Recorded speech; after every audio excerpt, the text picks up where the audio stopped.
Warning. The following may contain concepts, ideas, and/or reflections unique in nature and not yet approved by government and/or corporate entities. This content is for entertainment purposes only and is not intended to stimulate further reflection or to perpetuate additional discourse beyond the scope already outlined by institutional curriculum. You gotta remember. You gotta respect the process, man. You gotta remember who's boss. You're your own boss. Okay. Got a frog in my throat. Ew, I'm in your throat. I don't know how I got there, but I'm here. Okay. So, hey, dude, you know what I hate? Just say what? What? Oh boy. What I hate is not being able to make just one video about an idea and having to break it up into two. Okay. So we're back again with more hate in our hearts. Oh, come on, man. Speak for yourself. More despicable loathing in our souls. No, we're going to be talking round 2 about hate because there's some more points to add. And so let's cue that intro and jump right in.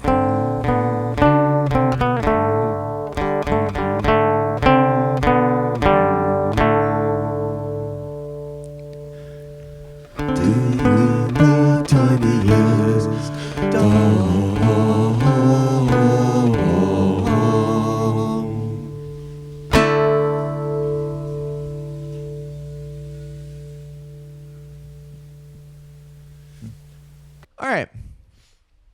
So some of these ideas kind of came like right after we finished our video yesterday, and we're just kind of like riffing, and we'll get into that because I think it's a very important one. I feel like we couldn't just avoid mentioning it, so we'll get into that.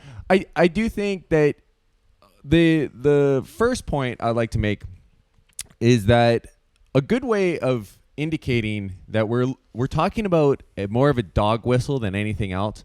And by dog whistle, I mean the establishment is identifying an enemy and telling the dog, attack, right?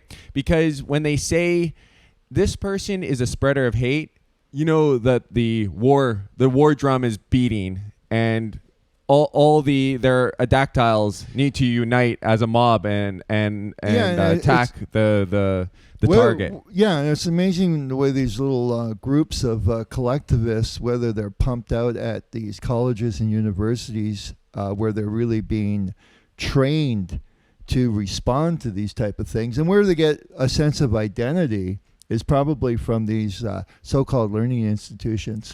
But yeah, I mean, and it shows that they're being indoctrinated because they're not really taking they're not like, it's not a call to think.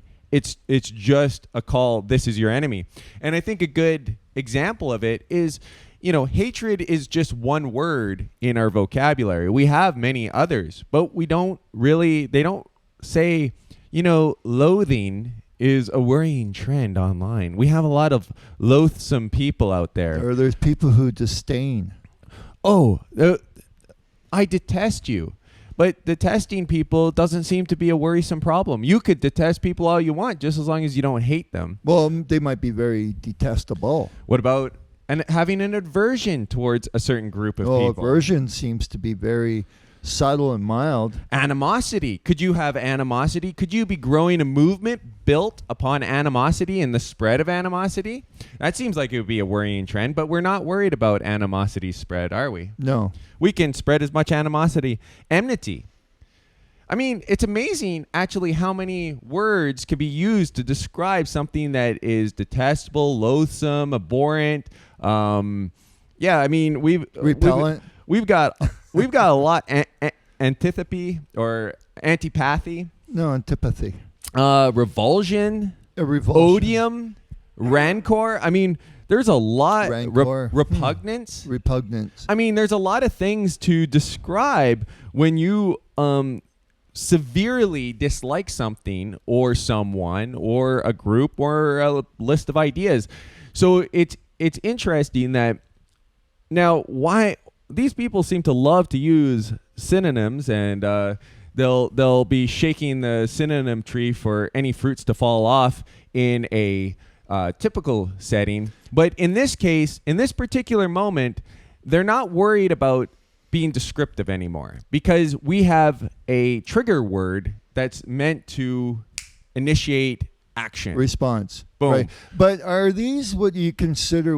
I'm not great on my grammar, but what do you call these? Adjectives or because they're synonyms of adverbs? They're adjectives in the sense that you can't say they're not verbs in that sense. No, but it is a verb because if you're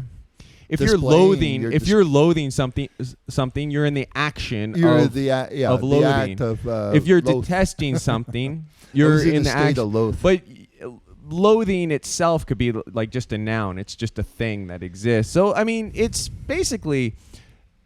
But there's words like some words are more verbs and others are just like a noun of a thing.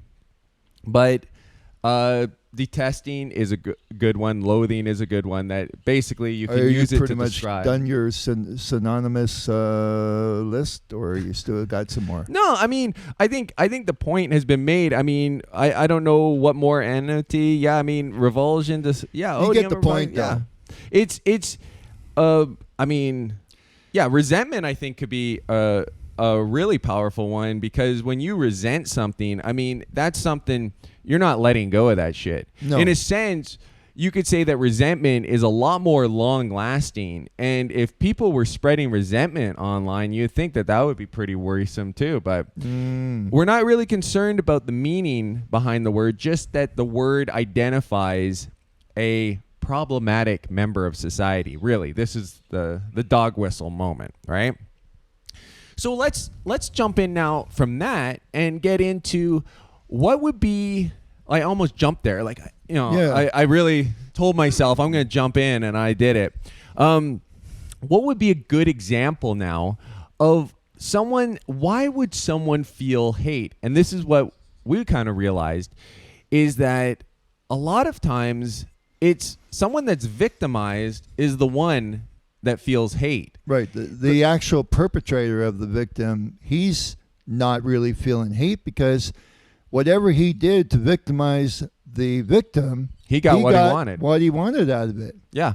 That's why typically I wouldn't imagine that Bill Cosby was full of hate when he was drugging those women and having sex with them. He got exactly what he wanted. This was well planned. And he did it again and again. I mean, that would be a lot of people that he would be hating. But I definitely could see the women, when they found out that they had been drugged and taken advantage of, I could see them having a lot of hate. Well, because, being the object of a prank, or I think it's a lot more than a prank. Let's just start off with it being a prank. Hey, that was a funny little joke you played. You know, when you drugged me and then fucked me, that was, boy, did you ever get me there? I'll get you back, though. just you wait. I'll think of something. And maybe he's saying, yeah, okay, man, bring it on. Man, you got to get me back. You're going to find a way. So anyways, there's not just, the sexual predator against the prey. But there's also in the business world, and I'll let you clear your throat, and I'll just jump in here. A lot of businesses that have screwed people over, they're not doing it out of hate. They're doing it out of love, a love of fucking money, right? But they're not having hate in their heart. It's the people that have been screwed, and they're the people that are resentful and hateful and have detesting and loathing in their souls. And if they could say to the people that they ripped off, why, this is just hurting you. Why don't you forget about it? Move on. And then what would add on to that sentiment and feeling is a denial of justice. So you're going to be a lot more hateful if you have been wronged, first off, and then the system is not there to actually fix the problem, and you've been denied justice, you've been denied by the system and everything. So in a lot of cases, victims of a corrupt system or people that are disenfranchised are the ones that typically feel hatred. Right. And they're the ones that are basically, you could call your peddlers of hatred, are people that have been wronged. If you think of this system like this, well, you don't always have to be down here as a victim. You could be here somewhere where a bigger corporation or somebody has lied to you, misled you, and you've invested a considerable amount of money, and there's very little recourse for you now, unless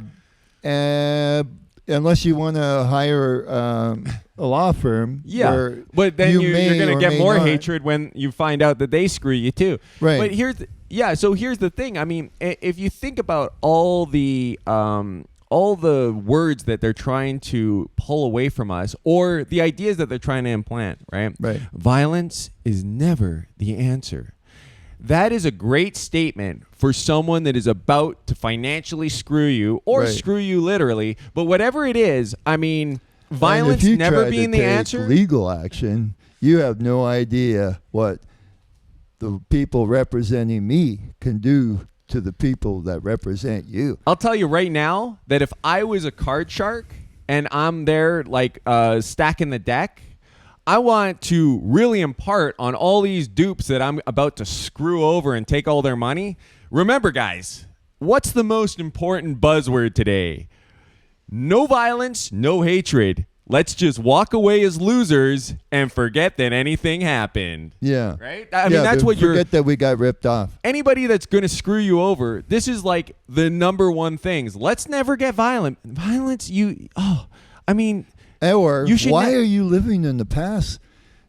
Let's be forward thinking about this. This is what they like to tell you. And now we think about you getting ripped off by them in the past. And now we start to see why it's something Very that important. they're spinning, because when you think about it logically, you're like, violence is never the answer. I mean, the United States of America is perpetrating violence all the fucking time. Right. I mean, what are they just dropping bombs of love on people and their bodies are exploding? It's just, some people, you don't know how much democracy one body can take, and sometimes our love is just too much for them. Too much for them, yeah. But we certainly, I had that one about the Pentagon's got the Care Bears chained up, and they're just milking them for their love juice to make these Buster Bunker bombs.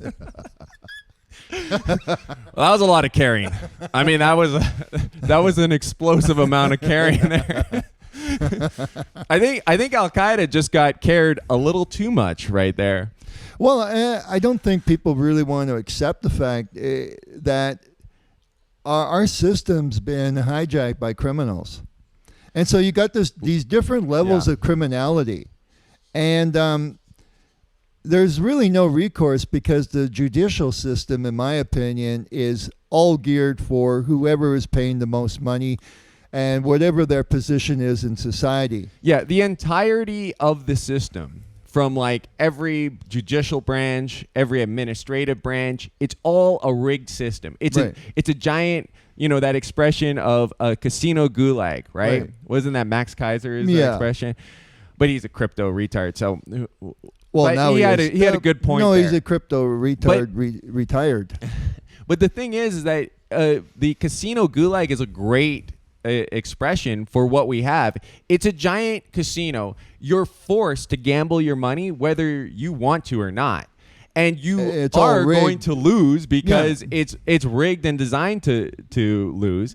And you're not going to get justice because all you're talking to is you're going to be going to the casino security guard going, man, this casino screwed me. And they're like, yeah, get the fuck out.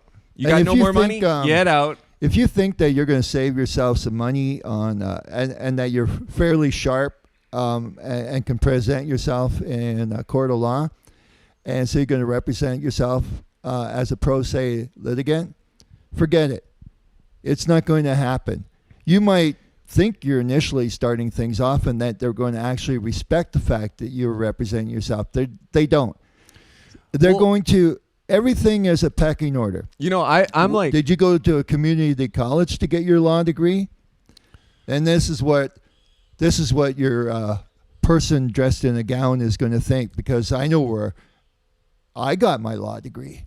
Yeah. Right? No, I mean, I was listening to this one, like there was this just on YouTube. I know it sounds like a red herring, but there's this one guy playing like some metal music, but like the entire production value was really good, and like, you know, he was playing really well. He had like, I don't know, 27 views or something like this. And I kind of started, huh? yeah, I kind of started thinking like, I'm starting to get conspiratorial where I don't even know if any of the people that people are watching are actually just like self-made independents, or whether there's a complete gatekeeping as far as who gets in, who gets out. I mean, look at Charlie Kirk, right? Right. He didn't like, it wasn't grassroots completely. I mean, No, there he was was a funded net. by the Zionist Jews. I mean, right? Well, no, I don't know if it was completely, but Well, there was, apparently a lot of fucking money came from that. there's a network of support going to these so-called influencers. But I'm And just, if you're not a part of the party, well, I'm just saying maybe back in the day things were a little bit different, but I think there's a whole lot of gatekeeping going on. Oh, yeah. And I think I there's a suspect whole so, lot too. of people that are they're affiliated. They're like affiliated with they used to work with Fox News, they used to work with CNN, and now they're just starting a YouTube channel, and suddenly like they're exploding. They get like 10,000 views like the first few seconds that they release the first video that they've ever done. I mean, maybe they're throwing a whole lot of advertising dollars at it, but it just seems like there's not, we don't seem to see like quality of content is what defines someone exploding. It seems like how much up the ass the system. So the point is, I know it sounded like a red herring, but the point that I'm making is, what if the system is not a free market? What if the system is entirely closed? What if there is no such thing as upward mobility? And the people that we see with upward mobility is kind of like a Logan's Run where they're ascending, but they're actually just being killed at the age of 30. Or the Right. island where, they're going on a vacation, but they're actually just being euthanized. they won a lottery. Well, to yeah, go, there's plenty of examples of these books and movies where, you know, these people are ascending Now and you're gonna everybody's have- watching. you're gonna have the- Look, those lucky bastards, but they're actually just, you know, being eliminated. It's all a veneer and a fraud, because you don't want to tell people, hey, take a look around. That's a prison cell. You all Right. live in one. And we're gonna just milk you like you're some cows for all of your productivity ideas and, you know, everything else, and then we're gonna throw you away like a used condom. Right. Not a very motivational statement. Oh, and you're not gonna get justice. There's no such thing as justice, because No. It's we're actually, I believe it's more like a multi-tier. Forget the two-tier system. I think it's multiple tiers. yeah. I think it depends on, But you got different scales of income and social status, and I believe it all derives from that. Well, yeah, and it's funny when they say, well, you know, I think you even you should Legally trust in- Blonde had, you should trust in a in the- sense, a bit of that going on. oh yeah. You should trust in the legal system. But what if the legal system has been infiltrated by the criminals? Right. So every time that you're getting screwed, it's like the mob going like, hey, you know, you got a problem? You should talk to Tony. You Hey, got gangsters and power and lawbreakers making the rules. what, isn't Tony a part Bob of the Dylan. Gambino family? Yeah, so what's the big fucking deal? You go to him anyways. Well, I feel like if I'm getting screwed on my protection money, that another member of the Gambino family isn't really going to give me justice. What the fuck is wrong with you, you miserable prick? So, yeah, I mean, and this is where now they want anybody that's speaking out on this, they're spreaders of hate. Anybody that says maybe the system fundamentally is flawed, spreaders of hate. And I'll go back to my analogy, or my point is that hate equals anger. And what they don't want in the population is a population that's pissed off, that sees the injustice and wants to do something about it, and knows that they cannot do it in a legal fashion. Yeah, And if you try to protest, well, they got their goons, these triggered goons, to create a bit of mayhem so that the police, the arm and the extension of the establishment, will settle things down. And they don't want lucidity of thought, right? So a lot of times when people go, well, these people seem pretty fucking angry and deranged. Yeah, but they're more deranged than anger is the problem. It's that some people out there they're not making logic-based conclusions based around the world around them. They're like disassociated from reality, basically operating like cult members, not as individual thinking human beings. They're repeating a mantra. Oh yes, we must eliminate hate. Yeah, or can whatever you imagine else, these right? people out in the woods trying to survive? They would be done in a week. No, and I mean I would say a lot of things are there's a lot of attention seeking, which makes sense. I mean, if you think about a family, right? What happens when I was an only child, right? I didn't do much attention seeking because I wasn't vying for more attention, right? I wasn't competing with anybody. You start getting like these large families with like 8 kids, 10 kids, 12 kids. You got a lot more attention seeking behavior. So imagine now you've got a population of 8.5 billion people. Everyone wants a spotlight. Even if it's negative attention, they still want that spotlight. They want people to listen to them. right. If they can't look at themselves and say, I know who I am. I got enough resources going on for me. I'm not maybe the best equipped at this, that, or the other, but I'm still reasonably self-resourced. Yeah. There's not too many people that can do that. Well, and if you think about it, I mean, I want to do a separate video just on collectivism and like the allure, like what collectivism is offering, even if it's in a duplicitous fashion. But the collective and the group does provide a tremendous amount of protection that a lot of people, I mean, if you think that getting in a fist fight where you're outnumbered 10-1 is discouraging, imagine getting in a debate or argument where you're outnumbered 10,000-1 or 100,000-1. You've got people that believe in a mantra that are ready to attack anybody that differs in their opinion, right. And they're ready. And think of all the trigger words. We're like looking at debate. Typically, they're really powerless shits. That's why they're clustered. They want a group because it empowers them. They feel stronger. Okay, but think about this for a second. Think of all the little snares and traps and all these little trigger words that are spread out throughout a debate now or discussion. Even if it's not even a hostile discussion, there are probably 1,000 different things that if you said like the free market, we have like an entire litany of things that now people are, well, are you pro free market or you're against free market? If you're pro free market, you're obviously a libertarian.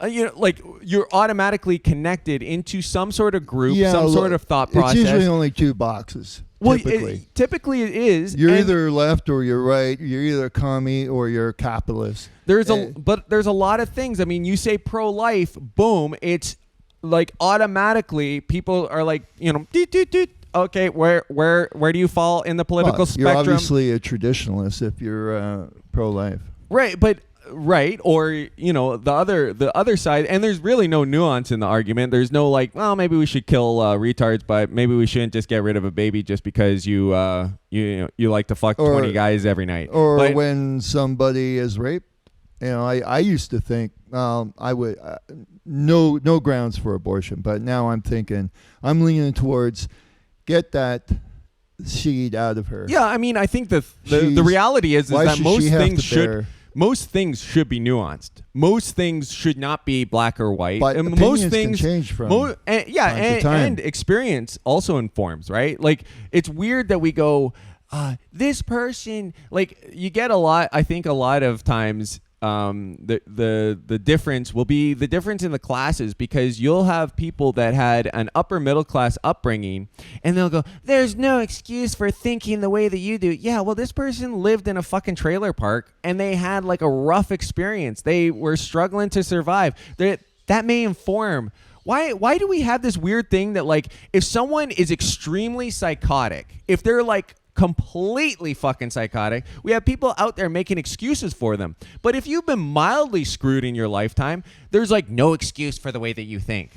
Why do we always go to these extremes? I don't understand. I think sometime we'll have to open this discussion about how is it that psychiatrists and psychologists take no responsibility for people wandering around the streets with various forms of psychosis that they're actually even more dangerous when they get into the group mentality. But the facts are fluid and they do change over time. It's a process where No, you but somebody need made to have- this decision that they're going to just let these people out.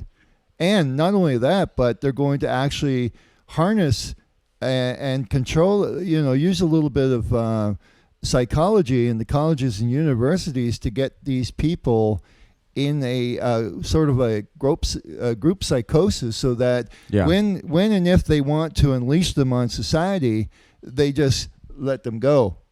Oh, yeah. And like if that is not going to work into, if you think about the Occupy Wall Street back in 2010, 2012, man, they needed to get something done because people were getting together of every skin color and economic, as long as they weren't up at 1% of the 1%. And this is what they wanted to get that focus, that attention away. Oh, yeah. And You throw a monkey wrench. Oh, yeah.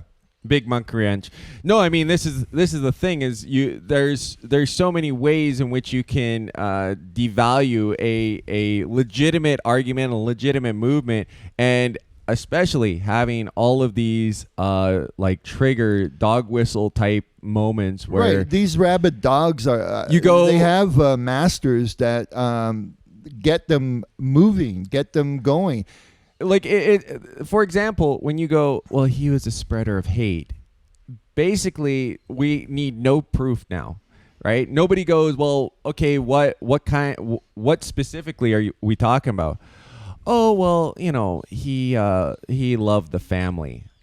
Yeah, but that means he hated anything that was non-family. He hated single people. But it's amazing how he hated spinsters. we're falling into this concept of basically using some of the worst forms of arguing, which are basically not even arguing now, is you defame character, you link one statement that's made to a whole litany of other statements, and A must equal a B must equal a C, when the person never said the B and C that they believe, just the A, but it can't be taken as a standalone statement because we're all cultists out here. And we're all needing to, link ourselves into some large collective. And occasionally you have to chastise some well-known figure and get them groveling and apologizing for something they uttered, whether they did it flippantly or whether it was a well thought out something they. Yeah, that's going to encourage a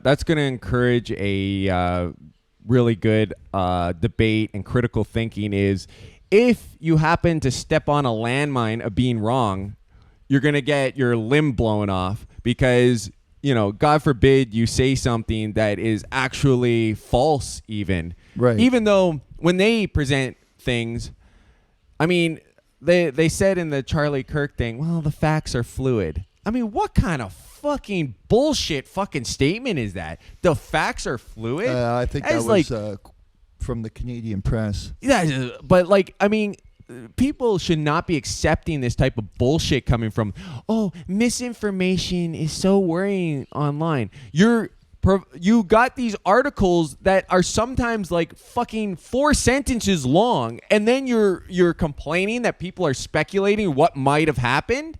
Of course they're going to speculate. You haven't done your job as a journalist, so of course there's more speculation online. And then saying, well, we got everything in that tiny little 4-sentence article completely wrong, but the facts are fucking fluid, so we're okay. It's such a top-down going to the bottom where the bottom is always incorrect.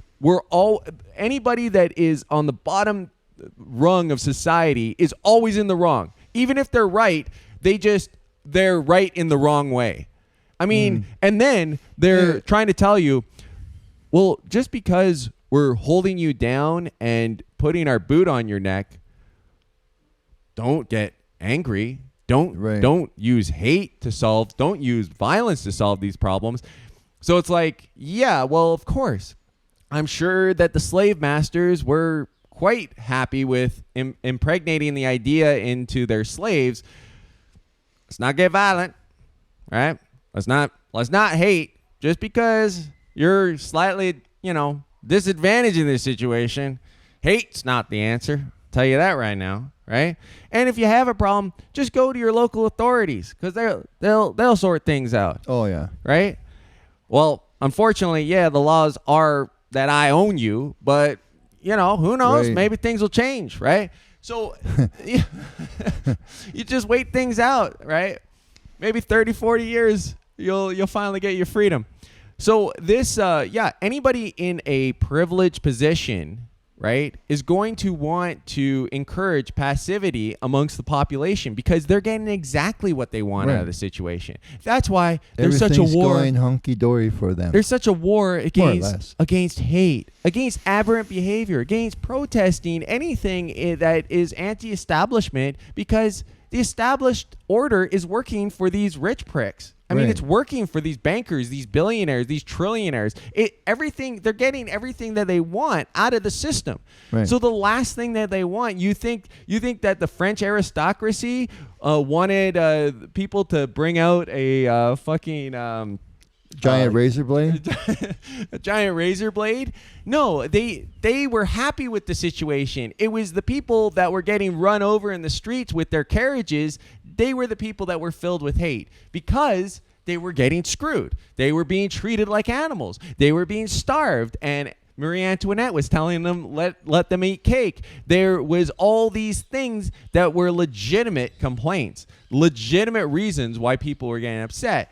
And if you just keep on suppressing it, eventually it's like a powder keg. It will explode eventually.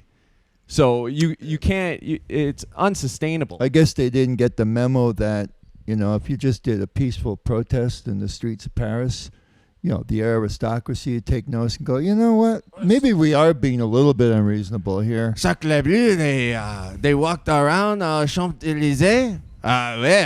I'm going to get rid of all my wealth and give it to the poor. Yeah, I'm going to see if I can maybe negotiate some loaves of bread, from maybe Britain and, try to satisfy the needs of these people, which we consider to be our people, huh? Yeah. Huh? So let's not